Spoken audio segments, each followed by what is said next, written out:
Okay, so today is going to be a short one because I just wanted to do a quick, digestible live Zoom today. So, just to get started, I wanted to mention that things are going well in the community. We have the monthly, you guys picked oregano, so we're going to be talking about oregano and exactly how to use it, how to preserve it, different dosages. We're going to talk about how to grow it, and all the things. So, if you guys have a preferred thing you want to know about oregano, definitely put it in the community.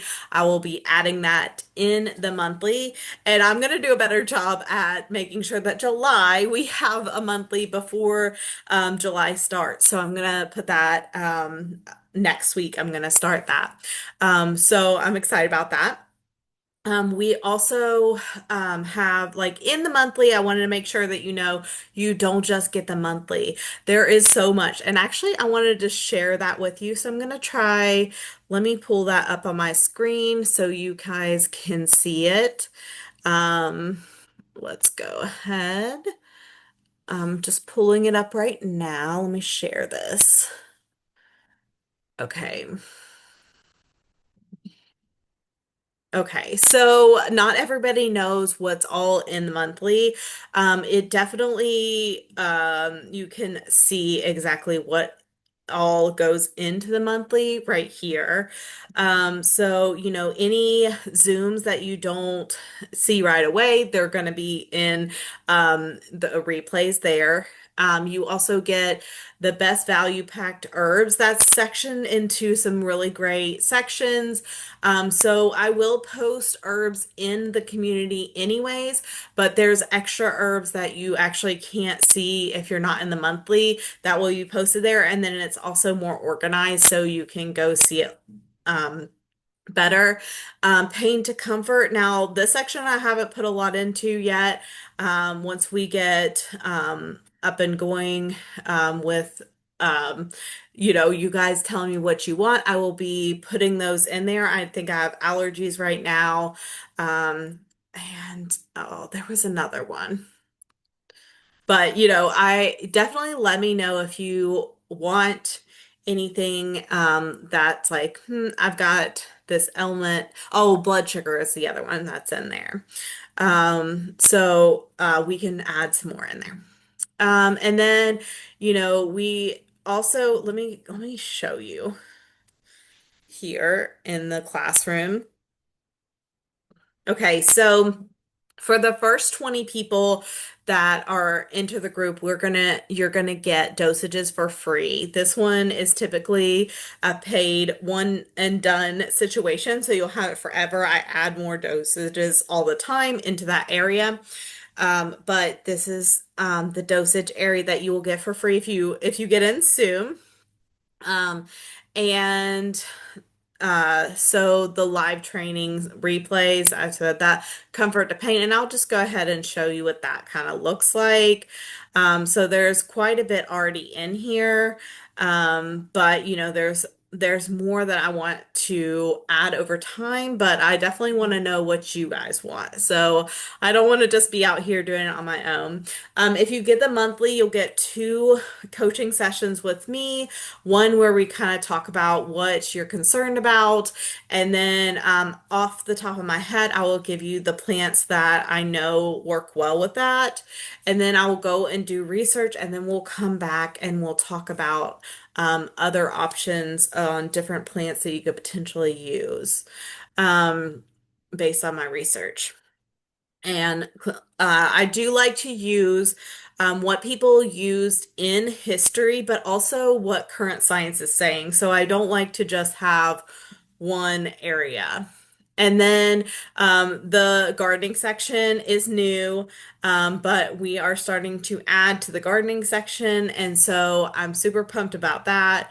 So that's also in the monthly. So all of that comes in the monthly, as well as the monthly herb, which if you guys haven't seen, this is chocked full of all kinds of stuff. So I would love for you guys to join me.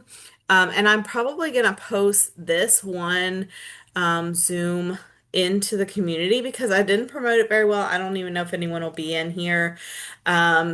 But I just wanted to let you guys know that and then give you that opportunity. I will put it in the Zoom trainings, but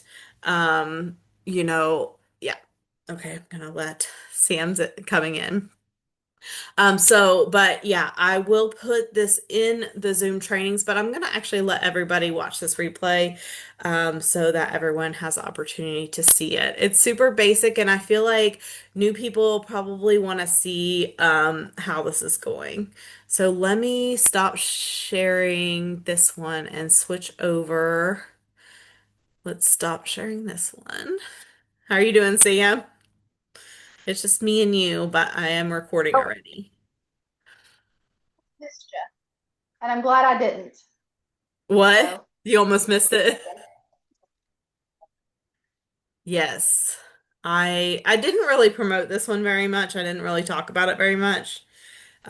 So we'll see if we have any more come in, but it's okay. just the two of us for now. I'm Um, excited. I'm ready to learn. okay. So I had already kind of mentioned, but the herbs or today I didn't want to dive deep into each herb. I wanted to kind of touch the surface because I keep seeing people that are like, I don't know much about herbs, or I would love to just go out in the garden and like pick a plant and use it and know exactly what to use it for. And when I'm diving really deep into each herb, it's really hard to like think, okay, well, this is good for this. Okay, now you're overwhelmed. So I wanted to go into just dabble in what they're best known for, what they're best used for, how to use it, just a basic how to use, and then some gardening tips for each herb. So hopefully it will be less complex than I usually make it.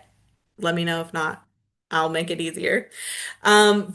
I already started out with lemon balm. I think I've already said this one quite a few times, but it is one of my favorites. And if I was to start a garden over, this would be the first thing that I planted. Um, I have heard that it's invasive and it's super hard to get rid of because it is in the mint family. In my experience, in my garden, it hasn't been that way, but I have heard it time and time again. So just be careful with lemon balm. If you plant it in the ground, know that it has those rhizomes that go underneath, or has those, I think they're rhizomes, but it has legs that will grow out. um, Mine, I do cut back pretty often. I don't let it go flower, and I think that might be why it doesn't vigorously reseed itself. So that might be part of it. But I love the fact that it calms the nervous system. It supports focus and soothes digestion. So with our ADHD kids, with our kids that are or our adults, that are kind of high strung and they really are stressed out, usually that causes that digestive issues. Those all kind of tie together with that high anxiety. So lemon balm it's the happy balm. It helps you calm down. So next we are going to talk about the planting, even though I already kind of started in on that. It is a perennial in zones 4 to 9. And so it can have full to part shade, which I've put this in almost full shade. I would say this gets maybe 30 minutes worth of full shade or full sun in my back. And it's still, I mean, it's not spreading like crazy, but it's still there. And it says well-drained soil. Again, I have it in clay soil. I feel like lemon balm is very versatile and you really can, I would try it out because you can just take a little piece of it and put it somewhere, try it out. um, it grows really well. It spreads easily, and you can trim it back almost to the root. I would say 2 inches above the ground, so you can trim that back and dry it out. I like the flavor when it's dried out. It almost tastes like Fruity Pebbles to me. But it's kind of got a little bit more lemony flavor when it's wet or just regular. So if you want to make a tea, the dried herbs, 1 to 2 teaspoons, and then the fresh herbs, 1 tablespoon in hot water for 10 to 15 minutes. And this will be 2 to 3 times a day for that calming effect if you are generally running high. And then you can also do a tincture, 2 to 4 milliliters and up to 3 times a day. And so the reason why it says up to three, because if you're this is going to depress the nervous system. So we don't want to go too far. If you are seeing, if you're doing it 1 time a day and you're like down to the level that you need, that's fine. But if you're doing it 3 times a day and you're like, it can take you into that depression, right? Because we're slowing our nervous system down, we're calming. And that's another thing to be thinking about too. A lot of herbs do that calming, have that calming effect. So if you're having lemon balm today and then maybe for dinner you're having chamomile or something else that is calming, then you need to make sure that you're not drinking 3 times a day. So, make sure that you're paying attention to that. So, speaking of chamomile, that is my second one. I love chamomile, and actually, I don't know if this chamomile in this picture, I think it might be daisies, because chamomile kind of has these leaves that kind of cling to the bottom of, let me see if it's on here. Nope, that's the same one. It clings to the bottom of, well, how do I go back? Of the flower, and oh my gosh, it's just so gorgeous. I'll grab a photo here in a minute. I don't want to get out of the PowerPoint and then have to lose it. But chamomile is another way. It helps with restful sleep, upset stomach, and soothes skin. So, this is you think about chamomile, you think about calm. So it calms your stomach, calms your skin. And so you can use it topically. Um, so the German chamomile is an annual, and the Roman is a perennial, which I thought that was interesting. But they do like full sun. I have it in part shade right now, and it's okay, but it's not as bushy as it would be in full sun. And then I have one in almost full shade, and it's very stunted. It's not growing very well. But it does like light sandy soil. And again, I have clay soil, so that might be another thing. But it will drop its seeds. And so even though it is an annual, it will drop its seeds and will come back. As long as you're not picking those out or you're turning the soil too much, those should come back the next year. Um, so when to harvest a flower is when it's fully open and it's just gorgeous. So generally, you do 1 to 2 teaspoons of dried chamomile, and you steep it for 5 to 10 minutes. And you can do this up to 3 times a day, or you can infuse it in oil and use it topically. So that's when we've got those skin irritations. Now, say you have something on your foot, you can have like a foot soak. You can put the flowers into a foot bath and soak it that way. I have used it that way. Now, the oils don't come out quite as much as when they're infused in oil. So, sage. This one actually I had today, the tricolor sage. That one's actually mine from the garden. It's night in that photo, but it is just gorgeous. It has well, beautiful, like purple leaves and or purple flowers that come out of these as well. So it's not just a beautiful leaf. So I just like these all year round. They do spread, and so I do want to give some of this to Sam. I don't know if I've given you this yet, You but have not, and I can't wait to get that in our plant swap. And then if you have a little extra chamomile too, not to be yes. greedy, but No, Mila no, I've loves got that all to kinds help of her stuff. sleep. Yes, I've got all kinds of stuff. That baby one that's not doing anything, I'm sure if you put it in sun, you'll get it to do something because right now Yeah. he's chilling. I So, know my with my lemon balm, going back to that real quick. I know we're not talking about that anymore, but that is like one of my first plants I had, and that's one you brought me, of course. hmm And it definitely is invasive in my backyard, but I don't mind because I'm pulling a bunch of weeds and stuff anyways, and I just like to have it filled out because I don't have that many plants. But I definitely do have the clay soil, hmm and it And doesn't it's still it doesn't mind it because it's going crazy. okay. Yeah. So, and that, I feel like with gardening, it's always like, well, this is the best case scenario, but it Hmm. probably would grow this way or that way too. It's just not going to be like, well, I mean, yours seems like it's just as vigorous. But it's like, well, if you put it in clay soil and then you put it in the dark, and then, if you just do all those things that are really hard on it, then it's just not going to do as well.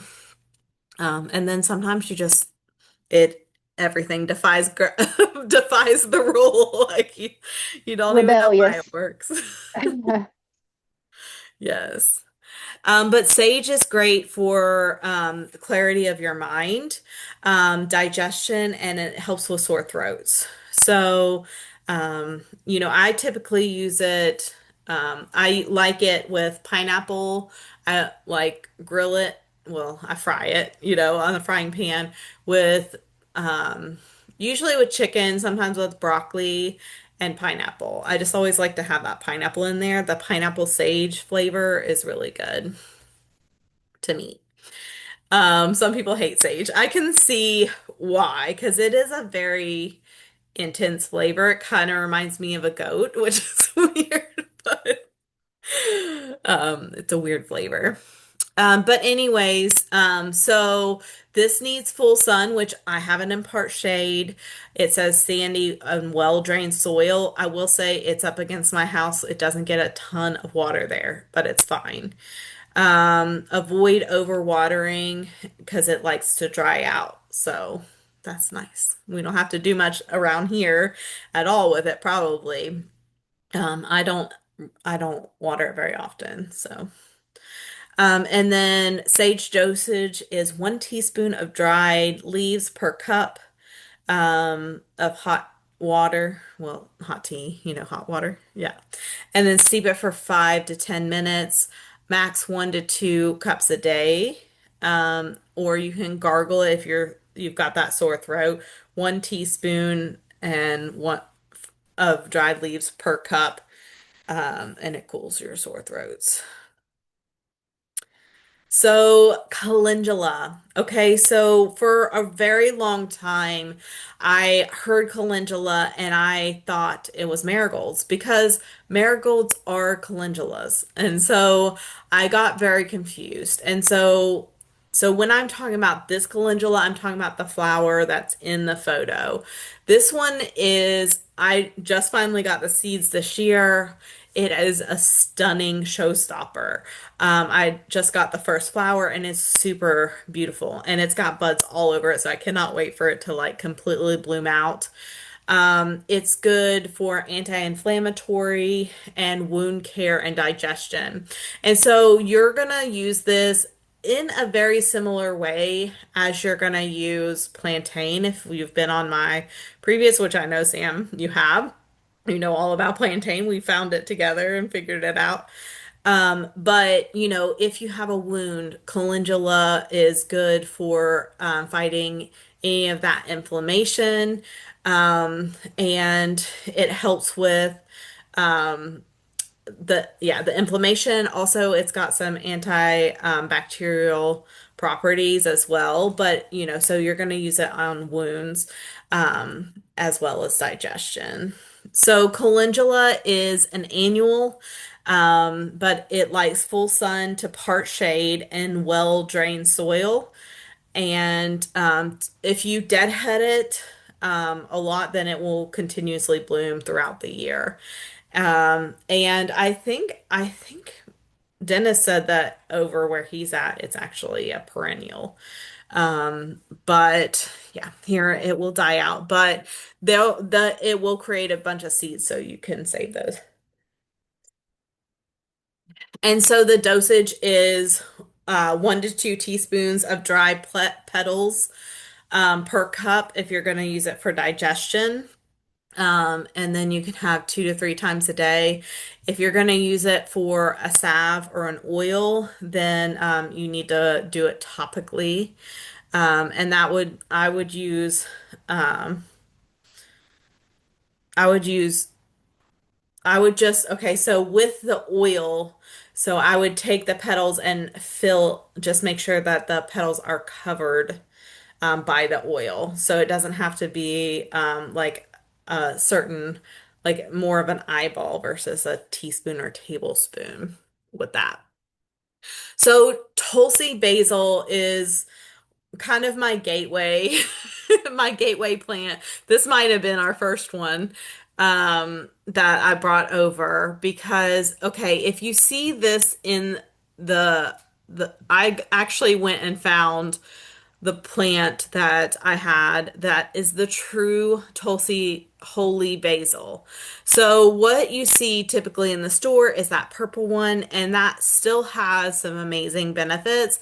But this one is the one they use in India that has more ability to be an adaptogenic and help you reduce that stress and immunity, and give you more resilience to anything that comes your way, like antidox or like uh, the free radicals and things like that. So it's going to help you regulate your system a lot better than even the basils that we see typically at the store. This one has green stamens here.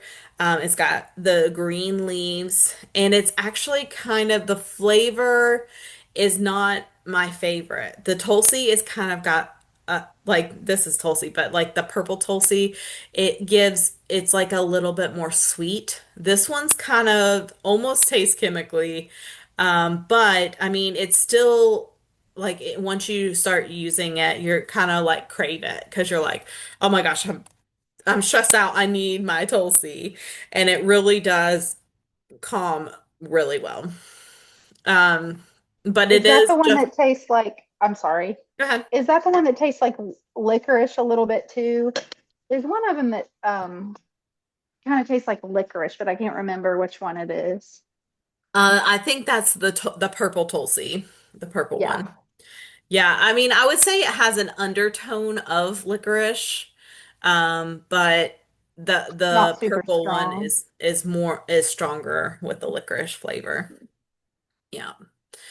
Um, But so it needs to be, it's an annual in most climates, and it needs full sun, rich and well-drained soil. If you pinch off the flowers early, and there's another photo of it in the background there. That was my indoor plant. But if you pick off the flowers earlier, it'll bush out and create more leaves, and that's what you want in the tea. You can also use the flowers in the tea, but if you want a bigger plant, you're going to pinch off those flowers early. They will still flower again. Um, and then you need 1 teaspoon of dried or 1 tablespoon of fresh per cup, and steep it for 10 to 15 minutes, 1 to 3 times a day. And then a tincture, 2 to 3 milliliters, up to 3 times a day. And then marshmallow root or leaf, which was something that I did not realize that like I was always like, well, I can't use the marshmallow root because I don't want to dig it up. I'm nervous. But the leaf actually has the same same properties, so you can actually use the leaf as well. But it helps moisten tissues and support cough, sore throat, and digestion. It needs full to part shade, which I have mine in quite a bit of shade right now, and it's doing fine. It might bush out more if it was in more sun. But it grows tall, and um, wait, what did that say? Space well. Oh, so you need to space it well, or like the correct amount apart. It does have that tap root on it. So, um, that's how you can make the marshmallow. But you can also chop it up, in 1 cup of cold water and steep for 4 to 8 hours and then sip as needed. And then you can also use the tea, 1 to 2 teaspoons of dried tea leaf for 10 to 15 minutes. So coneflower echinacea, that's one that I had been posting in the community lately. I have one in my garden finally. I used to have one, but I finally got a new one. I just love the way they look, but they are super great for immune support. They have anti-inflammatory, lymphatic support, so it's going to drain your lymphatic system. So if you're all clogged up or you've got issues with that, it's antiviral and antibacterial. It helps with skin and mood and fatigue. And so I know that I said I was going to do a little bit, but there's just so much to this plant, and there's medicinal properties in all of the parts of the plant. The leaves and the flowers have more of the immunity, and then the roots have more of the anti-inflammatory volatile oils. So it's just a great mix and a well-rounded plant. The traditional one is the one pictured here with the pink. We have hybridized them and made them different colors. But there isn't as much research on those, whether they have the same potency as the colorful ones. So I don't know about that. But it needs full sunlight, well-drained soil, 18 to 24 inches apart. It is drought tolerant once it's established. So once it gets going. So water until the roots get it well established. Um, you can propagate them from seed indoors 8 to 10 weeks before frost or directly in the ground. You can also divide it. I would do that um, I would say 2 to 3 years because and that's actually when you can harvest those roots as well, every 2 to 3 years, because that's when the roots are the most potent. Um, and deadhead the flowers, um, so you can have a longer season, but you can also you can take those blooms and plant those, so then you're going to have more coneflowers all around, if you wanted to spread. So here's the dosages. So 1 teaspoon to a tablespoon of dried herbs, 10 to 15 minutes, 1 to 3 times a day at the first sign of illness. And that is one thing with echinacea, you really do want to try to get it as soon as possible because once your body is fully sick, then it has a harder time fighting those off. So if you can get it right at the beginning, it's definitely been known to help with and flu and what was the other one? Flu and sinuses. Flu and sinuses. And so Okay, so the tincture, you can put the root into 1 to 5 part, or 60% alcohol. So then you take 1 to 4 milliliters 3 times a day um, for the acute use, and then especially at the onset. You also could take capsules, 300 to 500 milligrams, standardized extract, uh, 2 to 3 times a day. And then topically, you can use it salves, creams, compresses, as well as infused oil, burns, and bites. So lavender, this is another one of my favorites. I just love the smell of it. I like to take the flowers and kind of put them around the house so I'm smelling them, which actually I have a bunch of flowers right now. I need to do that. I haven't done that this year. Um, this one's another great one for calm mood, like calming mood, but also like brightening mood. And so it's also good for sleep and tension. So if you're one that stays, really stressed out, this is a great one. It's also super beautiful.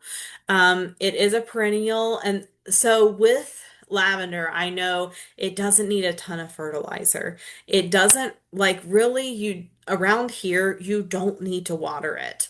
There may be more in arid climates, you're gonna have to water it, but here, like I don't water my lavender, and when I notice that I accidentally did or I've watered it too much, you see it kind of doesn't like it because it doesn't like its roots wet.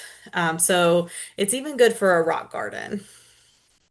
Um, so a half of a teaspoon to a teaspoon of dried flowers per cup, which I probably wouldn't take it as a tea, but I did listen to somebody that loves lavender tea, and they said to get it before or like either right after it starts opening up its flowers or right before when it's just the buds because it's sweeter. So never tried that. I feel like to me it tastes very floral. It's too strong for me. But other people love it. They even bake with it. But you can use essential oil, of course, dilute 1 to 2 drops in a carrier oil, and you can use it for mussels or in a diffuser. And this is a side note I wanted to mention because I have seen quite a bit in the community about essential oils, and essential oils are amazing. They are super potent and they are super effective in a lot of different ways, but you always need a carrier oil with an essential oil. And so when you're thinking about that, if you're using an infused oil, it's a little bit easier to not overdo it. So, yes, essential oils are great, but you can overdo them a lot easier than an infused oil. And it's easier to make an infused oil versus an essential oil where you need all these extra things to make it. It takes more time, it takes more effort, it takes more focus. So, it's up to you if you want to like invest in the extra equipment. If you want to really take the time to do all of that, then you can just make sure you're still using that carrier oil. That's my soapbox. Sorry, guys. Because I know essential oils were a fad for a while, and I'm not saying that they're bad because they do have their place, but we definitely need to be careful with those. So catnip. So it's another calmer. It helps for cats, it hypes them up, but for us, it calms us down. So if we are restless and we need to support our sleep, this is a great one. And it also is a mild fever reducer. So if you're starting to see uh, uh, your fever to spike, this is something that you can drink some of this to help reduce that heat. And so I just love the way that it looks in the ground. It's got those beautiful flowers on top. Um, it's a perennial in zones 3 to 9. It needs full to part sun, average soil. It can spread, so it needs to be contained. This is another, it's in the mint family. Um, so I have never seen it spread, but I have cats everywhere, so they probably nibble on. I've never seen them, but they probably do. Um, and so this has 1 to 2 teaspoons of dried for 5 to 10 minutes steeping. And then you can use it as a poultice, so you chew up the leaves, and then you can use it on minor irritations. Not like chew it up all the way, just kind of mash it up with your mouth. Okay, and so chives. So chives is one that we get on a chive and sour cream baked potato all the time, but it also helps with your digestion, your circulation, your immune health. And of course, it's very flavorful. It is a perennial in zones 7 and 9. This is actually my chives here in the garden. And so mine will come back. Now, I have noticed it will recede, but the plants that come up from those seeds are not, they're like wild onions instead of chives, which is very ironic to me. I don't know, maybe I just also have wild onions here, but I have them everywhere, and I thought it was coming from this guy, so I don't know. I could be wrong. But you can divide these every few years to get new plants. You can use it fresh, a half teaspoon to a tablespoon chopped per serving, or you can use a flour vinegar, a, a vinegar infusion. So you take the flowers and you put them in vinegar for 2 to 4 weeks for a dressing. So it's kind of like an oniony dressing. All right. So, again, I really wanted to share like a little bit of each, so I'm not like overwhelming you guys with like a million different things that they do, and then you don't know what to grab, when to grab them. So, do you guys have any questions?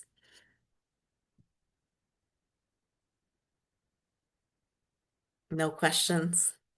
I don't have any. Okay. Well, good. I taught you everything you need to know, so you're good to go. But yeah, I mean, I think I'm gonna do a few more like this, or either I'm gonna put it out in the community whether they want to do some type of like where I did before. I did allergies and like blood sugar regulation. Or I did throw out like smoking herbs that have been used traditionally, um, or um there was another thing that, or just like more like what to grab whenever we need certain things, easy to grab herbs. So, yeah. I like these because sometimes I run across stuff that I didn't know. I have lavender in the backyard. I have two different types, and one grows good and the other one does not. So, and I'm always curious because I'm like, I know I can use it because I see it in the store, but I don't know how. So, Yes. um, I Yes. think this stuff is super helpful because, like, Okay. then I'm like, oh, yeah, okay. Or I could just go back and watch the video and be like, I know I can use this. Yeah, how was it that how was Yeah, it? exactly. Yeah. I love the dosage too, because that's one thing that Yeah. like I'll even go back and be like, okay, what was that dosage again? And most of them are similar, right? The amount is like 1 teaspoon to a tablespoon, but it's the Yeah. amount of time. Sometimes it takes longer to extract it. And but you think about like a lot of the herbs that you're having to extract it longer, it's like a thicker plant. So a lot of that is like, well, it just takes a little bit to get out of that cell wall. And then the other thing that I don't mention very often is like not letting your water get all the way up to boiling, because that can destroy some of those properties. So I know we like boiled tea and we're like, okay, it's ready because it's Right. boiling, but actually a little bit less temperature is better. So, Dennis, you actually reminded me of a question that I wanted to ask her. okay. Um, hold on. Oh boy, how do I turn this guy around? Okay, there it is. This is my lavender, and if you can see, it's like it doesn't even start until I hope there's not a snake over here. I'll die. It doesn't Yes. even start till right here, and then it's Yes. like do do do do, and then it takes. I mean, that's what? That's over a foot. So in So the why is it in sad? okay, so in the fall I would cut it back. Like you can even cut it all the way like back to the base of it because if you don't cut it back in the fall, it will do that. Um, so just cutting it back at the end of the year will help that. Okay, I hate it's hard for me to cut stuff back because I'm afraid Lose I'm it. always afraid I'm gonna kill It's everything. under the ground. It's under there.